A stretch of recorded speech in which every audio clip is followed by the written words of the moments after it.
Welcome to a new edition of Insolent Answers. As you all know, those of you who have seen my previous video, this video is completely unscripted. It's just me answering questions that were either filled into the comments, emailed to me, or that I found them online. Also, it's a special video because as of today, Insolent Audits has reached 20,000 subscribers. Thank you to all my viewers. Thank you for the support. Let's start off with the first question. When it comes to dating today, why bother? Good question. Actually, I have to say that there's a difference between dating and marriage in the US, or let me just say in the West in general, because this is the West in general. So, why date? Well, you guys aren't robots. Men are not robots. I mean, men have needs, women have needs. So, dating is one thing that, we're just going to do, right? Because, it's part of a biological need. We're always going to want each other. No matter what is inside the other person's noggin, hey, the physical is going to sometimes trump the mental, which gives younger men problems. I know it did me. But dating, I'm not gonna say why bother. I would say why bother with marriage because I don't believe that marriage is a thing that men in the West should be doing because you could lose so much. Dating, I mean, I know you can lose something in dating. I understand this with the legal aspects of it, and also we're going to talk about possible child support, possible accusations. I got that, but for the most part, I think dating isn't really dead in the West. It's just definitely on the rocks. But we're going to continue on it. I think that we're still trying to figure this out. Ever since the women's liberation came up, the pendulum swung the other way, but I believe it swung way too much, and it's eventually going to swing back, and we're going to find a closer, happier medium. Okay, I believe I answered that question to the best of my abilities. Let's go to the next question. Question number 2 for today. What is your opinion of the viability of dating tomboys? Interesting question. Definitely one that I had to give a little bit of forethought before I answered. Okay, so here's the thing. Tomboys is a kind of a specialized section of women. And what I mean by that is obviously, for example, some men would say that they prefer to date redheads because there's the thing about that red hair that, it's fiery and it makes them feel, excited, yada, yada, yada. And redheads act a certain way. That is a good way to match up dating tomboys. Tomboys tend to be a little bit more cooler than your average girl. They do things that men enjoy doing. One of the positivities of dating a tomboy is a tomboy doesn't take 3 to 4 hours to get ready to go out. A tomboy, you tell her, hey, you got to be ready in like 30 minutes. She will be ready in 30 minutes. And some men see this as a plus. One thing I have to say about dating tomboys, the viability of dating a tomboy. If you are going to date a tomboy, her being a tomboy cannot be the only angle that interests you or the only angle that she has. Because just like dating a redhead, it is fun at first, and eventually, if it's a one trick pony, you're gonna get bored with it. You're gonna get tired of it, and you're gonna move on. So dating a tomboy is viable, but you may get tired of it. Another thing that you may want to think of as well, if you go to events where you want your woman dressed up ladylike, tomboys may not actually do that or may not be good at that. So that may factor into the viability as you're thinking, oh, well, that's a compromise I have to do. Another thing that you want to think about is your reaction from your friends and family. I don't know what that is. I don't know how they are, but they may react positively towards a tomboy or negatively towards you dating a tomboy. Couple factors here. It is viable, but like all special situations, you have to look at the pros and the cons. I hope that answered that question as best as possible. Moving on to the next question. Is Insolent single? I'm assuming they want to know, the person who asked this wants to know if I am married or not. Officially, I am divorced. I've been divorced for several years now, and I do not have any immediate plans to remarry. I also don't see any reason I should remarry. So that answers that question. Next question. Why marry? Very simple to the point. This is a question that really is going to have a different answer depending on the generation who's receiving the answer. For example, men who are in retirement age or closer to retirement age have very little incentive to marry if they've been married before. And if they've already have children, probably grown up. They're probably adults already. So that would be adult offsprings, I believe is the proper term. They have little to no incentive to marry.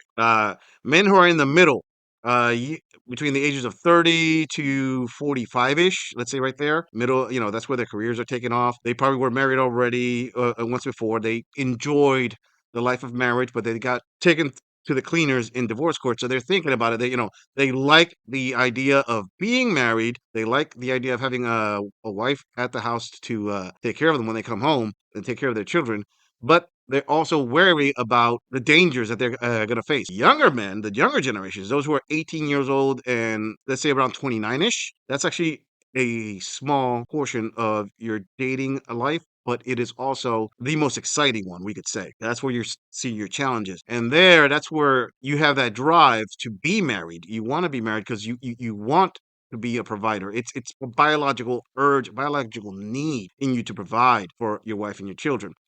Me, with my experience, and also the older gentlemen that watch my show, will say, "Don't get married. It's not worth it." When you're younger and you're inexperienced, or the younger you are and less experienced you are, you believe that we're just jaded and you can make it work. I can say that it's not so much being jaded, but realizing how family courts in the West really can devastate your life, devastate your foundation, devastate that thing that you worked for. A lot of these men who were married had that lifestyle that the younger men are dreaming of. You know, they were married, they had their wife, their children at home, the house they were paying for. They had the cars, they were building that nest egg, and they had their careers, and then the rug was just pulled right from under them. Their world just came crashing down, and it is a real culture shock how everything you worked so hard for is just taken away so quickly, destroyed. Everything that you worked for years can be destroyed in a matter of months. In fact, in a matter of just several documents being filed with the courts. That's all it takes. So the older men are much more wary of marriage, and they're just going to say, "I'm not going to do this anymore." They're not going to regret having been married, even though it destroyed them for a while, because usually through marriage they have their children, and they don't regret their children ever. But if I were to say the way that the laws are today, younger men should consider just living together, having kids together, and do everything that you're going to do, but leave the government out of your business, because marriage is a legal binding contract, just like filing a business is. The difference is your woman, your wife, is the one that gets the payout for breaking that contract. You have to pay regardless of who broke that contract. That is not a good exchange for you to try to have that happy life.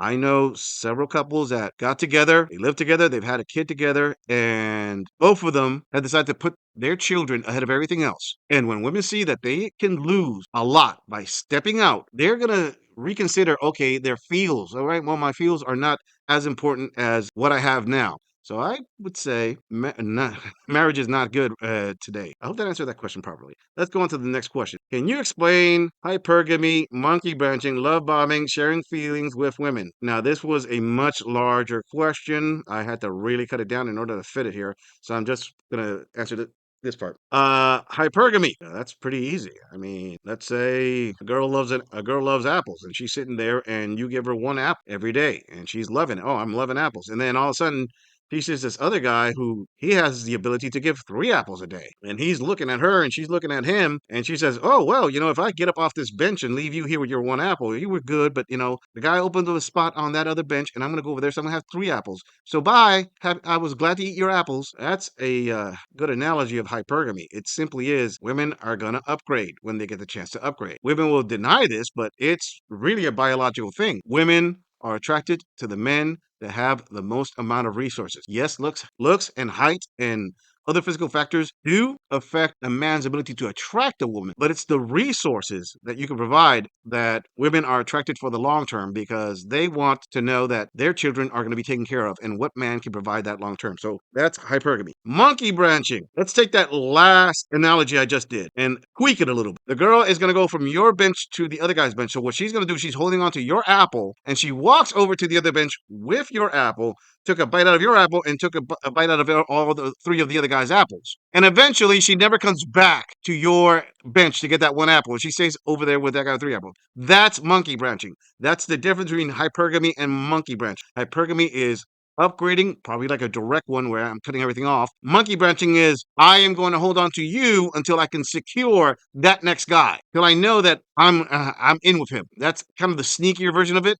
But that's why when a lot of women get divorced, they put up for a divorce and they quickly go into a new relationship, chances are that relationship was already set up before she even put in for the divorce. Fortunately for those women, those second relationships that they set up like that rarely last over 10 years. I think it's like less than 5% of those monkey branch relationships last over 10 years. All right, love bombing. Love bombing is what I would say an invention that women make, because women love to put in their brains certain triggers to discard a man. They'll discard a man for anything because in their heads, and more experienced viewers, they know what I'm about to say is true. You should be careful in sharing with a woman your pain, the things that trigger tears in you, that break you down. You shouldn't really do that with women. I mean, do it with your male friends, but don't do it with women. Not because you should never share it. It's just simply put, it allows a woman. I'm not saying she's going to do it, but it allows a woman to weaponize whatever you gave her against you. And depending on how she could be very bitter. She could in the future, if you break up and you could tell her, listen, no, I've this is something about my brother that I've always hated, blah blah, and it pains me that he does this, or my sister. You break up, there's a good chance she's gonna go run straight to your sibling and tell her exactly what you said, depending on how vindictive she is. Another thing is, if you cry in front of a woman and you tell her your pain, you are running the risk of her losing attraction for you. Women are attracted to stoic men. And I know that plenty of women will say they want a man who shares his feelings. Yeah, go try doing that. Let's see how that works out for you. Men who share their feelings with women and show vulnerability, those women internally lose respect and attraction to that man. They see him as soft, as weak, and they'll look for another man who's harder. They'll look for that Chad Tyrone stoic thunderslong because they're gonna feel, he's acting more feminine now, and I want something that's masculine. So I would not do that. I advise that you keep that to yourself. If you're gonna share it with somebody, share it with one of your male friends. And if you need to go to a therapist because if it's affecting that much, pay the money and go to the therapist. Let it loose there because they're paid to listen to this stuff. Do not supplement a therapist for your woman. You will regret it. Okay, I think I answered those topics in that question. Next question: what has made dating so difficult in today's modern world? That was a chain reaction that made it so difficult. I mean, you got to pay attention. All right, women's liberation. It starts there. That's the first link in the chain. Then from there, free love. Then from there, women don't want to be told who they should and shouldn't marry. Then from there, the dating aspect changed because now women are setting their different standards. Then from there, women have read all these romance novels and these rom-com movies they saw from Hollywood, and oh my God, I want a guy just like that. So then they go out and they get the bad boys. I mean, and back in the day, like the Elvis Presleys and James Deans, they were like the earlier models of the bad boys, the Chads, the players, however you want to call it. So women with their imagination. Oh, they want some of that. They want some of that excitement. And then from there, the marriage laws have changed. And if you change the marriage laws, that's going to affect the dating culture. And then from there, you have social media that came on the scene, and now women are getting validations from all these beta chump imps. It's no longer the guys near her that she has to compete for the limited guys near her. Now, have these guys all over the country. And then you have the rich guys that'll fly her out because he's like, okay, I'm going to ring that bell, bring her over. And she's thinking, oh my God, I deserve this rich guy because he's going to ring my bell. So that means I'm entitled to marry this guy. And no, and he cracks her taco and, fills it with his sour cream and then like sends her packing. And in her mind, I leveled up. Although men are going to say, no, you didn't. You just got your taco cracked by the guy that you were attracted to. That didn't mean you leveled up. And then from there, you have those dating apps. I mean, it's a chain of events. All of it made modern dating difficult. And men haven't really changed that much. Women are the one that have changed. So if the difficulty setting in today's dating changed, let's call it how it is. Women are the ones who raised that difficulty setting. Men just adapt. All right, I hope that answered that question. Let's move on to the next question. What are some societal expectations surrounding relationships and dating? My previous answer kind of answered part of this, but the societal expectations surrounding relationships and dating, they're only really two. Societal, I mean, male and female. I'm sorry, no, I'm not. I'm not. Please don't come out and say, oh, you just left out like the 50 other genders. No, no, no, no. I'm using majority. I'm not even going to delve into the minority in dating. Majority, women and men. So women have the societal expectations of he has to be more attuned to his traditional role, but I am a liberated, strong, independent woman, so I don't have to do that. And he has to accept me how I am. Men, on the other hand, are okay. So unlike my grandfather, I'm not gonna find a woman when I'm 18, 19 that she's gonna be my first. I'll be her first, and we're gonna live together for the rest of our lives and have beautiful kids and grandchildren, great grandchildren. No, she wants to ride the carousel. So hey, you know what? I'm just going to turn into one of the carousel rides, but it's going to be really hard for me to put a ring on it, and especially with marriage today. No, dating is not going to lead to marriage. Dating is going to lead to me plowing every now and then. I'll try to date within my means. That's really it. There really isn't much else to the expectations. And expectations and reality are two very different things. But let's leave it at that. That answers that question. Next question.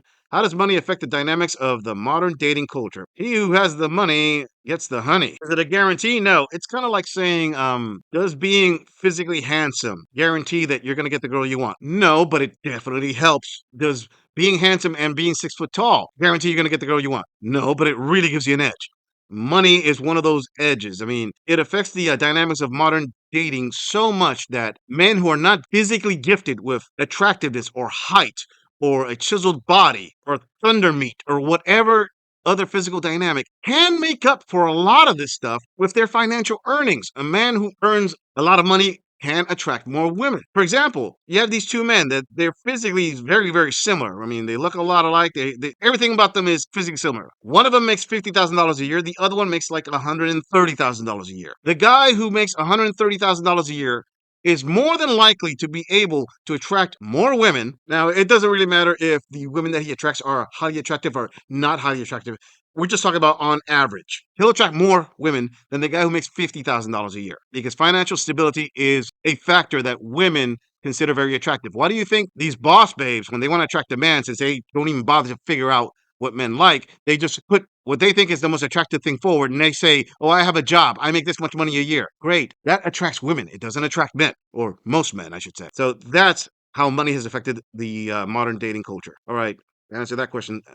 Next question. How long should younger men go into monk mode? That really depends on what they want to do. The good thing about being a man is your window for having a child is much, much bigger than a woman's window. You're not limited to half your life. You could actually have a kid throughout your entire life, which means it gives you more time to build up your assets. So I would say it depends on what you're planning to do and how long it takes you. So the best most elastic answer for that one is if you have a goal that you want to reach and you know that you have to work it really hard for 18 months straight and you can't have any distractions for 18 months, well, then I say your monk mode window is 18 months minimum until you achieve that. Once you achieve that, then you can decide, okay, am I going to start dating or not? So it really depends on how to get from point A to point B. I believe that answers that question. Let's move on to our final question. Why do women who reject you try to come back? Okay, can we say this is kind of reverse monkey branching? Oh, the reason for this mostly I would say is because let's put it this way.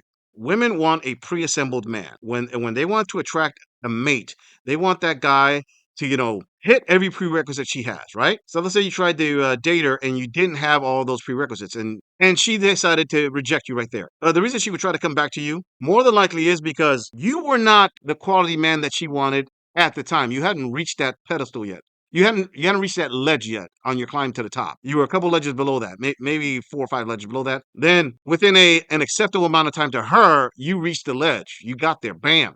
So now she's like, okay, well, you deserve me now. Yeah, we should give it another try. And this says more about her than it says about you. Well, this says more about how much your value has gone up.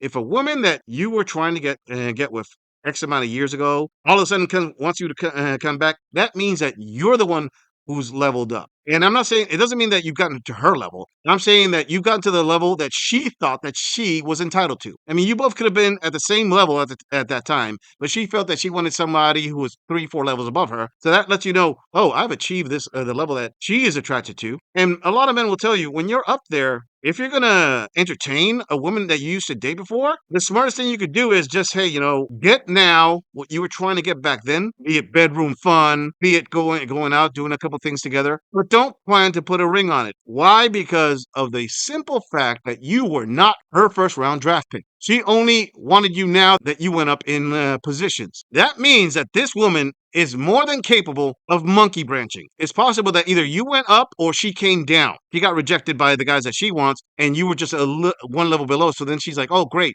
I can get him. That means her SMV has gone down. If you were not good enough for her in her prime, do not pick her up in her decline. All right, fam, I believe that answers all the questions.